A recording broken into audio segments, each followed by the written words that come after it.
Bismillahirrahmanirrahim. Assalamualaikum warahmatullahi wabarakatuh. Sebelum cerita dimulai, semoga Allah menjaga kesehatan kita semua dan melapangkan rizki kalian di setiap langkah.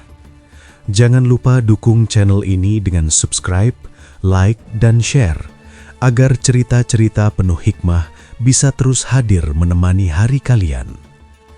Hari ini, kita akan menyimak kisah Abu Nawas, seorang lelaki cerdik yang mengajarkan bahwa kebijaksanaan bisa lahir dari tawa dan ketulusan.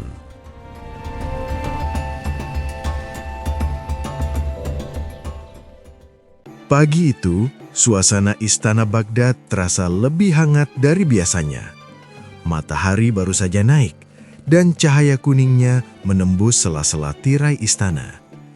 Para pelayan sibuk seperti biasa, tapi ada satu hal yang membuat pagi itu berbeda.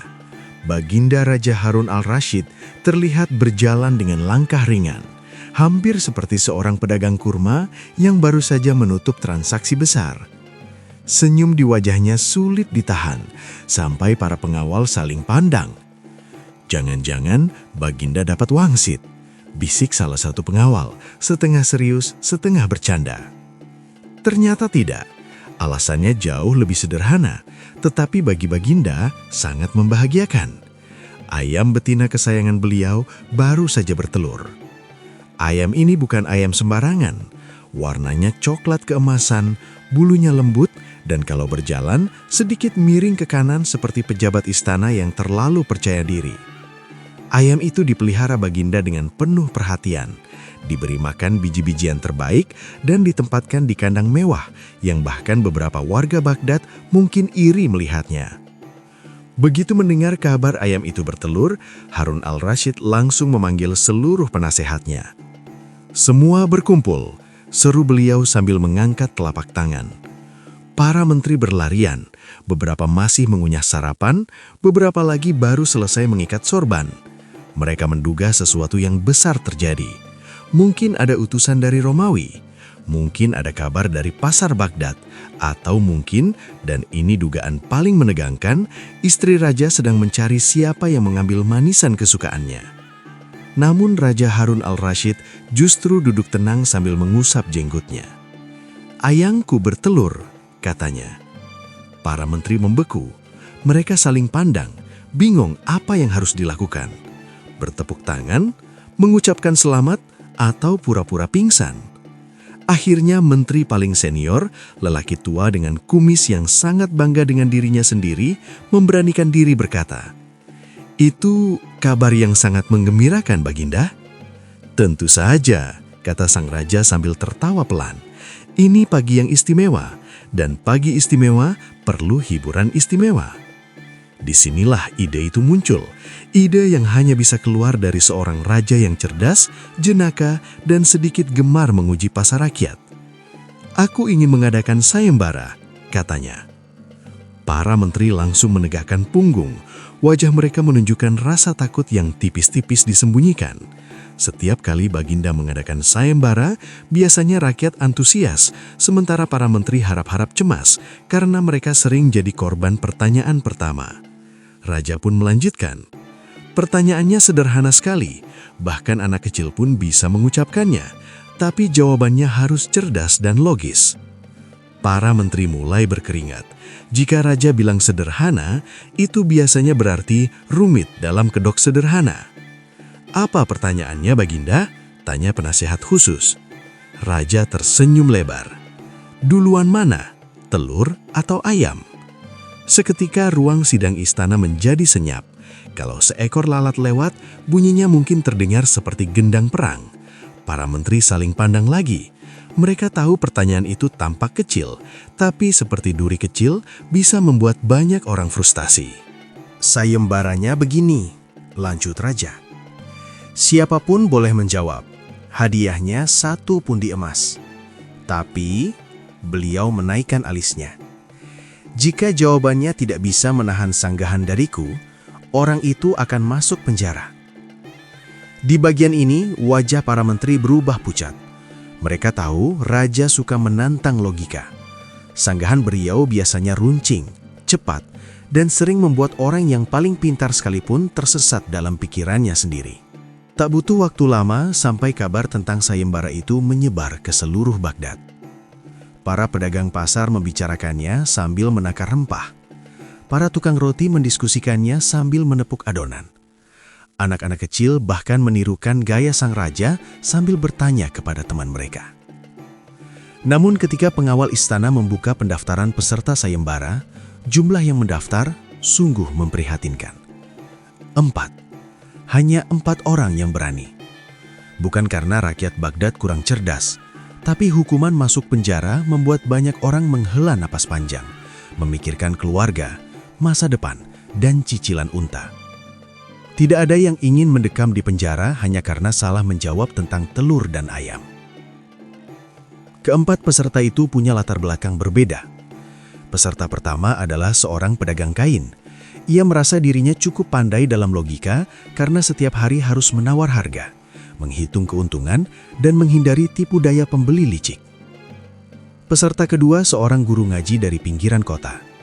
Ia dikenal bijak, tapi kadang terlalu percaya bahwa semua hal bisa diselesaikan dengan analogi dari kitab, padahal tidak selalu begitu. Peserta ketiga pemuda gagah yang pernah menang lomba debat di pasar setahun lalu. Menurutnya, pertanyaan apapun bisa dikalahkan asal berbicara cepat dan percaya diri. Dan peserta keempat, seseorang yang namanya sudah jadi legenda di Baghdad, Abu Nawas. Ketika namanya muncul dalam daftar peserta, para penjaga istana langsung menghela napas lega. Abu Nawas selalu membawa warna yang berbeda dalam setiap persoalan. Kadang lucu, kadang aneh, kadang sangat cerdas, hingga membuat orang bertanya-tanya apakah kepalanya berisi otak atau puzzle yang terus berubah bentuk. Di sisi lain, Harun al-Rashid justru tersenyum makin lebar. Bagus, gumamnya, ini akan menarik. Sebelum sayembara dimulai, Baginda sempat berdiri di balkon istana memandang Baghdad. Langit bersih, angin sejuk, dan aroma roti hangat dari pasar mengalun pelan. Hari ini sempurna untuk menguji kecerdasan rakyatnya. Sayembara kecil dengan pertanyaan ringan, tapi berpotensi membuat peserta memikirkan keberadaan alam semesta. Pengawal mengatur tempat duduk, permadani merah digelar, dan warga mulai berdatangan.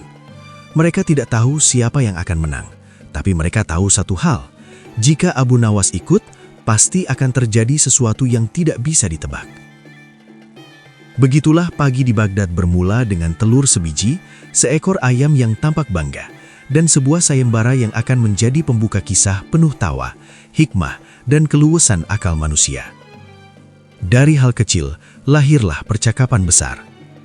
Sepagi itu, Baghdad terasa seperti kota yang siap tertawa sekaligus merenung.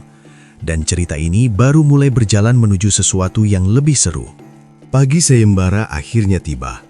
Aula besar istana telah penuh sesak oleh warga Baghdad yang gemar melihat wahal, kecerdasan, dan kegagalan orang lain.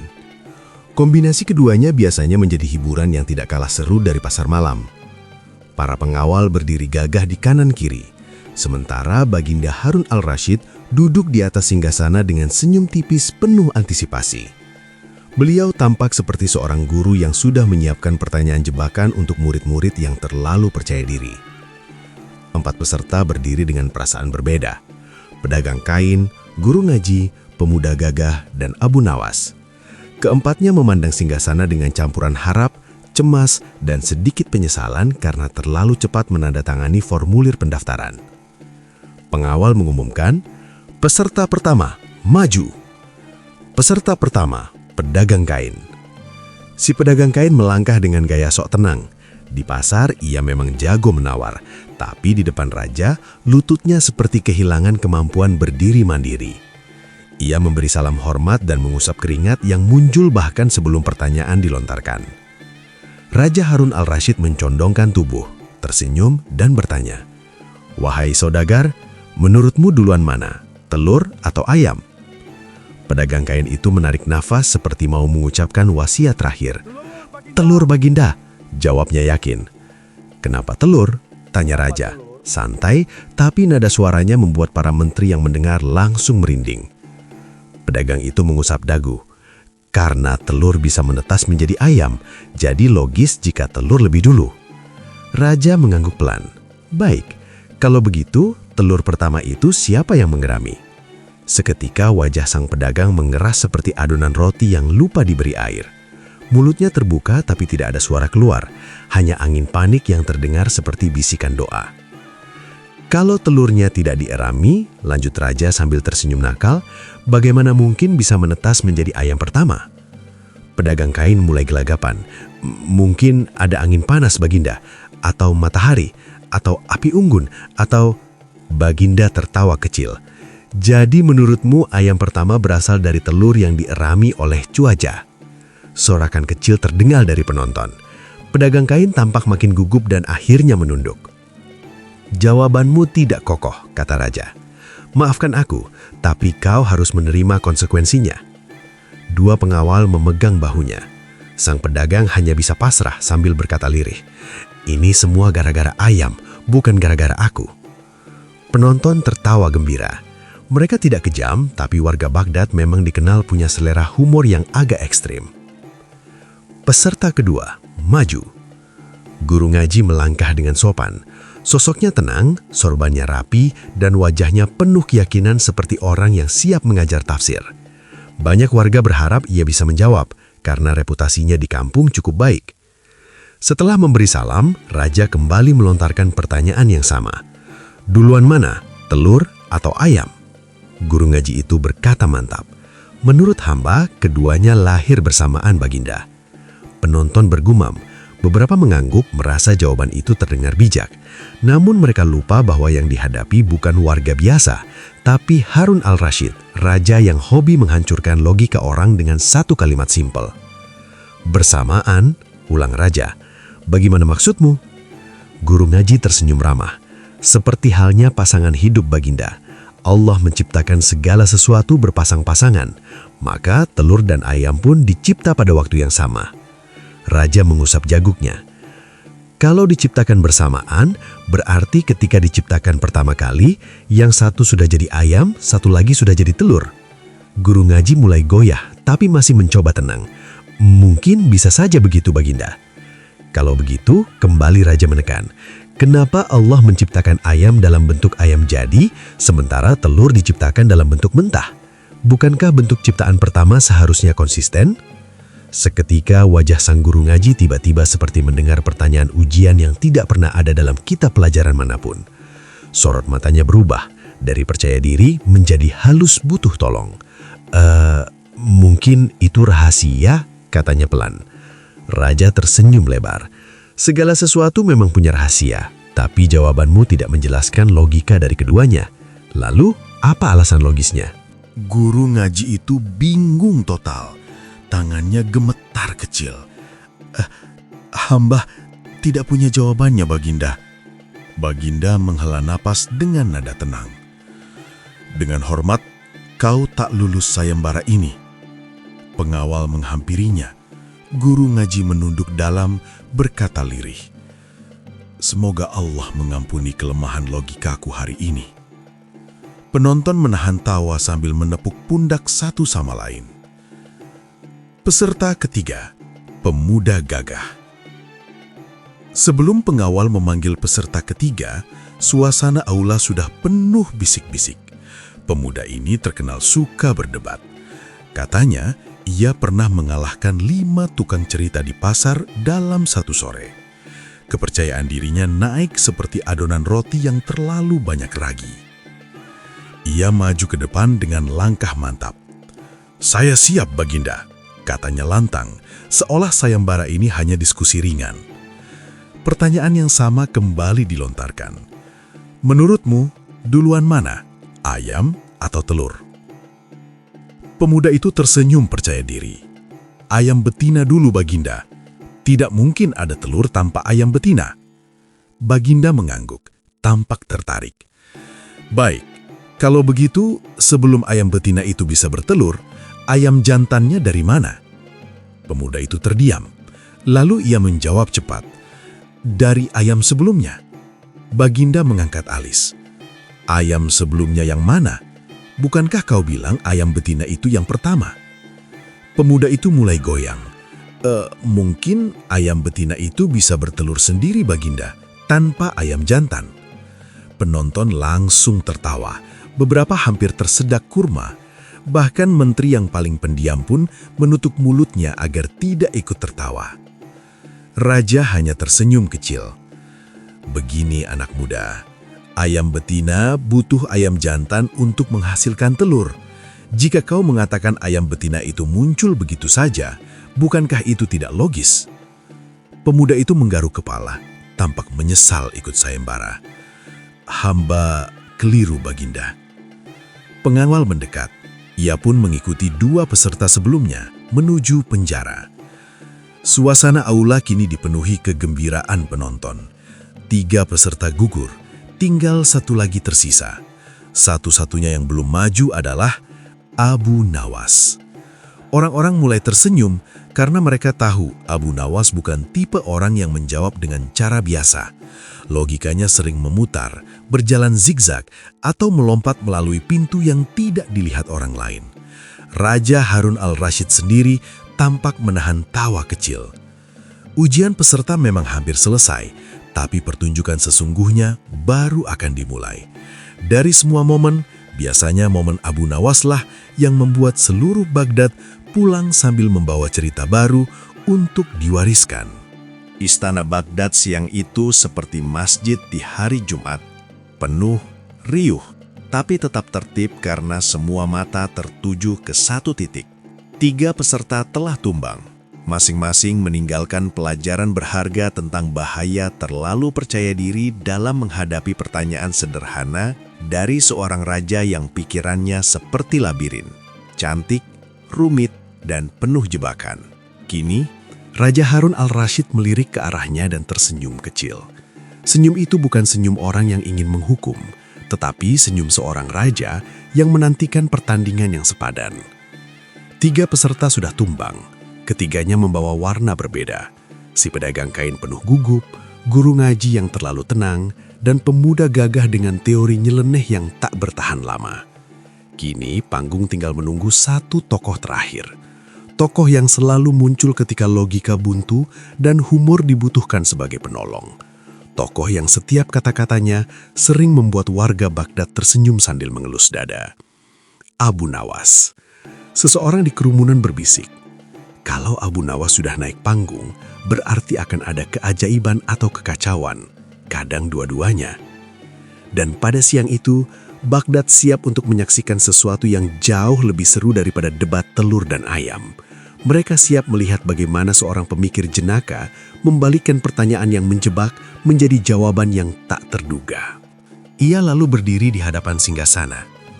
"Assalamualaikum Baginda Raja," ucapnya sambil sedikit membungkuk.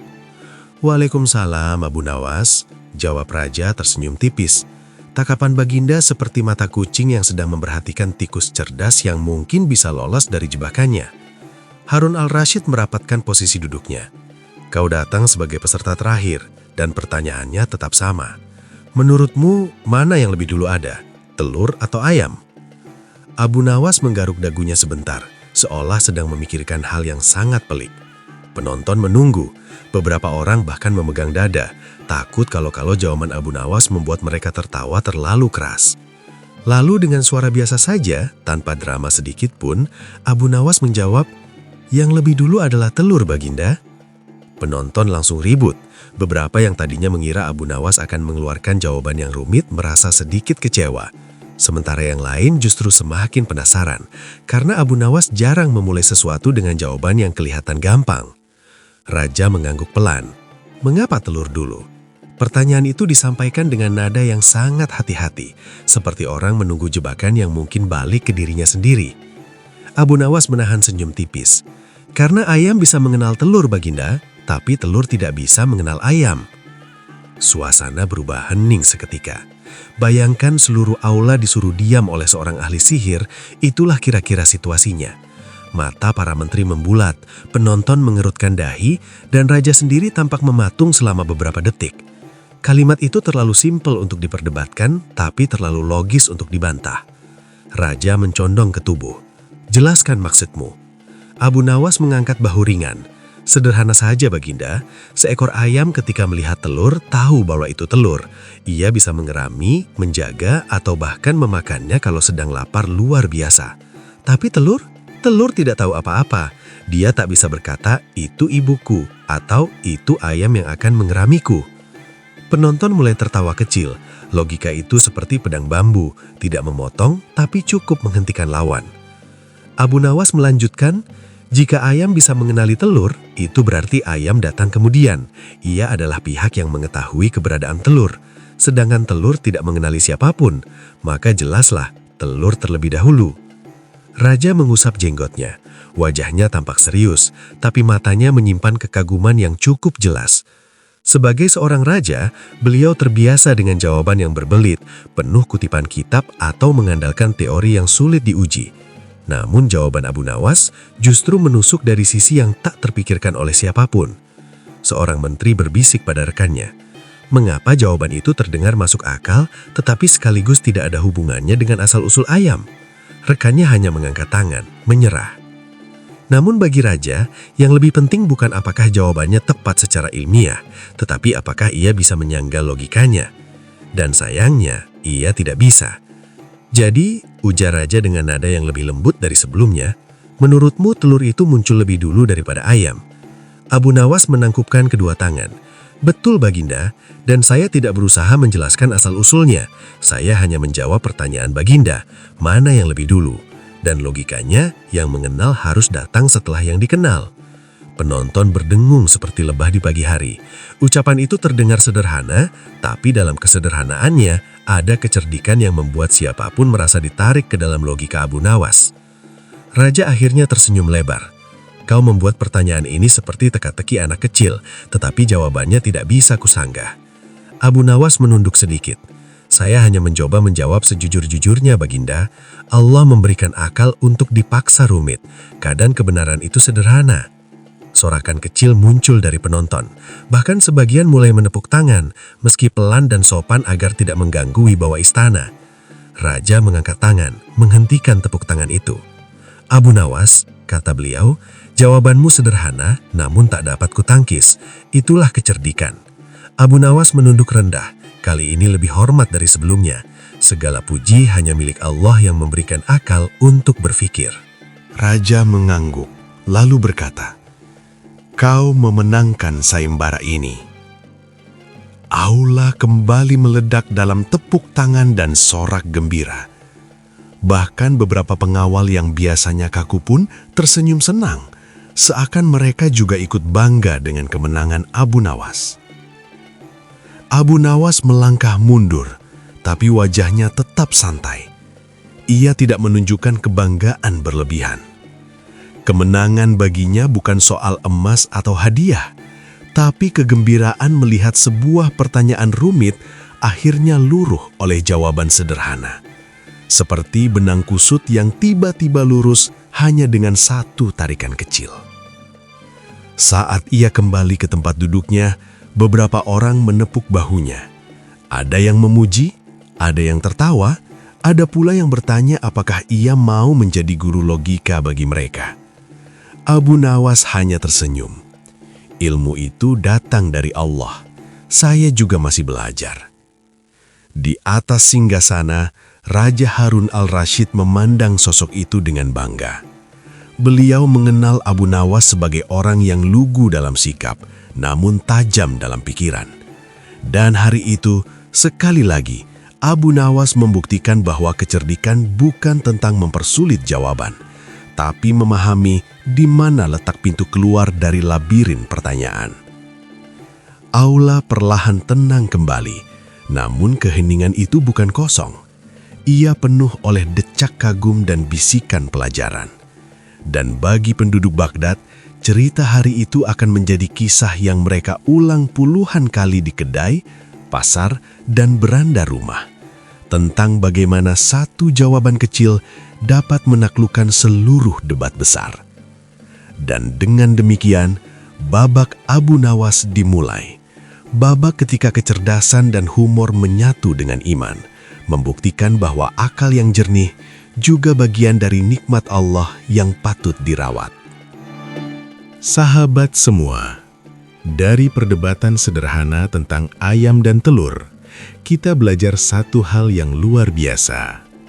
Kecerdasan itu bukan selalu tentang jawaban yang panjang, bukan selalu tentang teori yang ribet, dan bukan tentang siapa yang terdengar paling pintar. Terkadang, kecerdasan justru muncul dari hati yang jernih dan pikiran yang tenang. Abu Nawas memberi contoh yang indah. Ia tidak sibuk mempertahankan ego, tidak berusaha menunjukkan dirinya paling hebat. Ia hanya melihat pertanyaannya dengan mata yang sederhana, lalu menjawab dengan logika yang bersih. Dan uniknya, justru kesederhanaan itu yang membuat jawaban lainnya runtuh. Dalam hidup kita pun begitu. Banyak masalah tampak rumit bukan karena masalahnya sulit, tapi karena hati kita sedang keruh. Ketika hati dipenuhi rasa marah, gengsi, atau ingin terlihat lebih hebat, persoalan kecil bisa berubah seperti gunung yang menutupi pandangan. Namun ketika hati ditenangkan, niat diluruskan, dan pikiran dibersihkan, jalan keluar sering muncul dengan sendirinya. Kita juga melihat bagaimana Abu Nawas tak hanya menjawab, tapi juga berbagi. Ia menerima hadiah, namun memilih memberi sebagian kepada rakyat. Ini pelajaran penting. Ilmu yang hebat adalah ilmu yang membawa manfaat, dan rizki yang berkah adalah rizki yang membuat orang lain ikut tersenyum. Raja pun mengajarkan satu hal, pemimpin yang mau bertanya, mau mendengar, dan mau menerima jawaban yang lebih cerdas dari dirinya adalah pemimpin yang besar hatinya. Dan itu berkah untuk seluruh rakyat. Pada akhirnya, kisah ini mengingatkan kita bahwa kesederhanaan sering lebih kuat daripada kerumitan. Kerendahan hati lebih berharga daripada kecerdasan berlebih, dan kebaikan selalu memenangkan hati manusia. Semoga kita bisa membawa hikmah dari cerita hari ini ke dalam langkah hidup kita. Semoga Allah menuntun hati kita agar tetap jernih, memberi kita kecerdasan yang menenangkan, dan menjauhkan kita dari kesombongan yang menutup pintu kebenaran. Terima kasih sudah menonton sampai akhir. Semoga kalian semua diberikan kesehatan, rizki yang luas, hati yang tenang, dan keluarga yang selalu dalam lindungan Allah. Assalamualaikum warahmatullahi wabarakatuh. Sampai jumpa di kisah penuh hikmah berikutnya.